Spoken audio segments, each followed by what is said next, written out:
Com 26 minutos do primeiro tempo, nós tínhamos 30 passes errados. Pois é, Jota. Esse foi o grande dilema, o grande problema das duas equipes. É uma crítica que vale tanto para Guarani quanto para Bragantino. E é um erro, é um fundamento primário do futebol. Dali, se você não acerta passes, se você não consegue essa precisão, todo o resto funciona mal. Então, quando a gente vê o Wilson Tadei, o técnico do Guarani, falando assim, talvez eu seja muito exigente em cobrar tantos acertos de passe. Não, não é não. Nenhum treinador é muito exigente quando cobra esse fundamento, porque tudo decorre disso. E também não pode usar o Messi como referência, aí fica muito complicado. Mas o que a gente percebeu aqui, Jota, é que tanto Guarani e Bragantino apresentaram não só os erros de passe, mas alguns outros detalhes em comum. Os técnicos falando, a gente percebe que são duas equipes ainda em fase de formação. Os dois treinadores ainda estão observando as peças que chegaram, buscando o melhor entrosamento.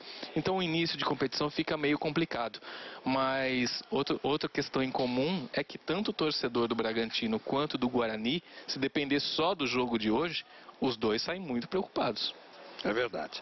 E a gente faz a observação de que os times da Série B podem contratar até setembro. Isso. Então ainda teremos, muitas dispensas e reforços, não só Bragantino e Guarani, mas evidentemente todos os times da Série B do Campeonato Brasileiro. E no segundo tempo a gente está acompanhando o Bragantino, até pela pressão da torcida que aqui reclama demais, faz um barulho danado, o Bragantino melhorou.